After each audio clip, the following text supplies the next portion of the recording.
সমাজের সর্বক্ষেত্রে ন্যায় বিচার চাই, আমরা বৈষম্য চাই না। 11টি দল আমরা অঙ্গীকারবদ্ধ হয়েছি 3টা বিষয়ে। নাম্বার 1, আমরা নিজেরা কেউ দুর্নীতি করব না এবং কোনো দুর্নীতিবাজকে প্রশ্রয় দেব না। নাম্বার 2, সকলের জন্য ন্যায় বিচার, একই বিচার নিশ্চিত হবে।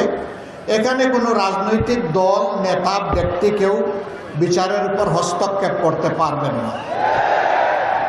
নাম্বার 3, যেই আকাঙ্ক্ষাকে বুকে ধারণ করে বাংলাদেশের মানুষের সত্যিকার মুক্তির জন্য জুলাই সংগঠিত হয়েছে, সেই জুলাই সনদ এবং সংস্কারের সমস্ত প্রস্তাব মেনে নিয়ে তা বাস্তবায়নের ওয়াদা করতে হবে।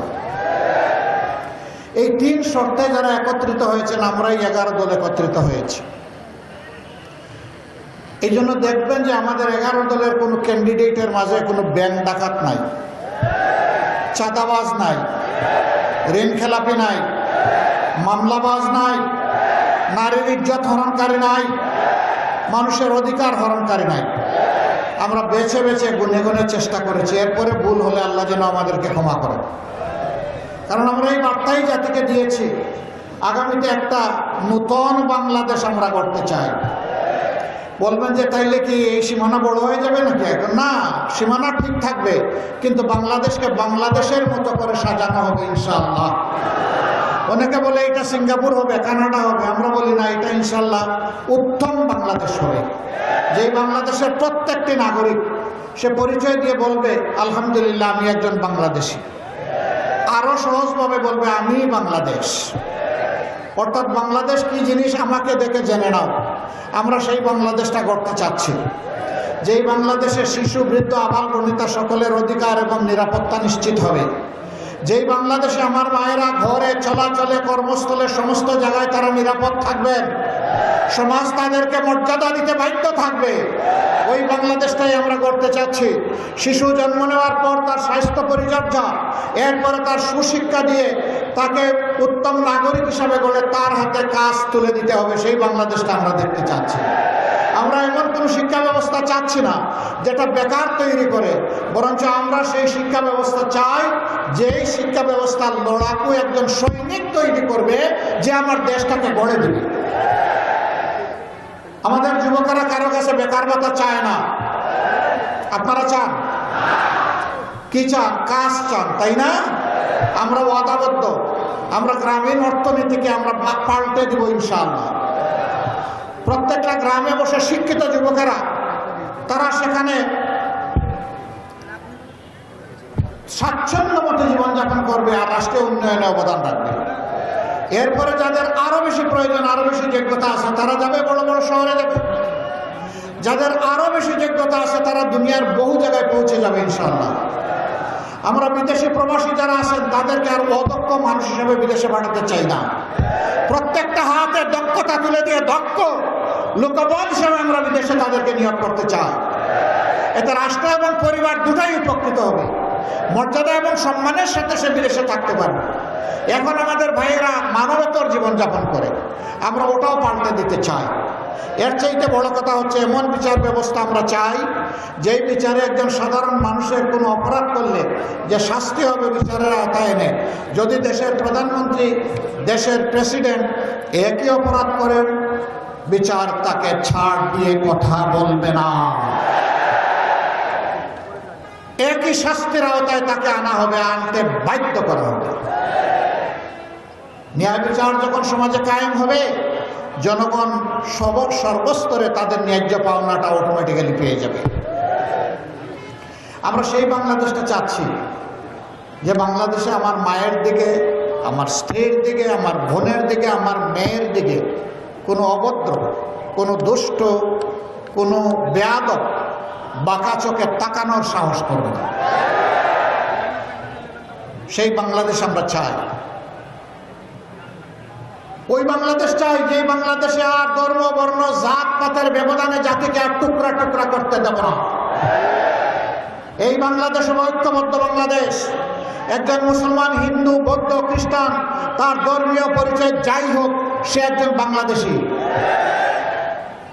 আমার দেশের সংবিধান প্রত্যেকটি নাগরিককে সমান অধিকার নিশ্চিত করতে বাধ্য। কাউকে ধর্মের কারণে তার অধিকার থেকে বঞ্চিত করা যাবে না। শুধু দেখতে হবে সেই মানুষটা ওই কাজের জন্য উপযুক্ত কিনা, আর দেশের প্রতি তার দায়বদ্ধতা বা দেশপ্রাণ আছে কিনা। যদি তার মধ্যে এই দুটি জিনিস থাকে তাহলে কাজ অটোমেটিক্যালি তার হাতে চলে যাবে। সরকারি, আধা সরকারি, বেসরকারি, স্বায়ত্তশাসিত যেখানেই কাজ হোক একই নীতিমালা অনুসরণ করতে হবে ইনশাআল্লাহ। কর্মস্থলে যে সমস্ত নারীরা, বোনেরা, মায়েরা কাজ করেন তাদের জন্য baby care, day care centre গড়ে তোলা হবে জায়গায় জায়গায়, এবং শিল্প ঘন এলাকায় তাদের জন্য আলাদা বিশেষায়িত হাসপাতাল গড়ে তোলার পরিকল্পনা আমাদের রয়েছে। কারণ রাষ্ট্রকে তারা দিয়েই যাবে আর তার নিজের মূল্যায়ন মর্যাদাটা রাষ্ট্র করবে না, এটা হতে পারে না। এই রাষ্ট্র শ্রমিকদেরকে আর রাস্তায় নামে দাবি আদায়ের জন্য আইন শৃঙ্খলা বাহিনীর মুখোমুখি করবে না, বরঞ্চ শ্রমিক না চাওয়ার আগেই তার কাছে তার অধিকার পৌঁছায় দিতে হবে।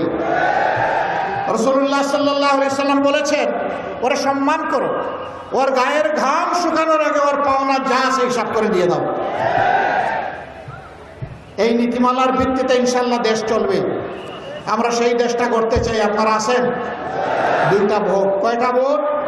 12 তারিখ 2টা ভোট। প্রথম ভোট গণভোট। গণভোটে কি দিবেন? কি দিবেন বলেন? হ্যাঁ মানে আজাদি, না মানে গোলামি। আজাদি না গোলামি, আজাদি না গোলামি।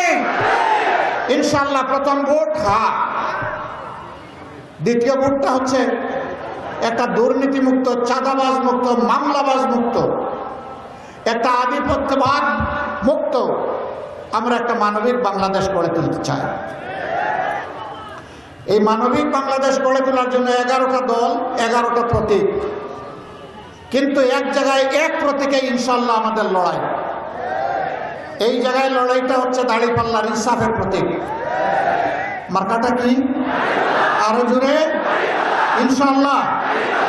মানুষটাকে অধ্যাপক মুজিবুর রহমান, ওনারা চিনেন? উনি বসন্তের কোকিল, উনি সর্বক্ষণ আপনাদের সাথে আছেন, সুখাদিকের সঙ্গী, ভাই বোনদের সবার খেয়াল রাখেন, কোনো দল মত এগুলার ব্যবধান করেন, তিনি সবাইকে বুকে ধারণ করেন। সেই মানুষটার হাতে এখন ইনসাফের প্রতীক দাঁড়িপাল্লা আমরা তুলে দিচ্ছি। মুজিব ভাই একটু এগিয়ে আসুন।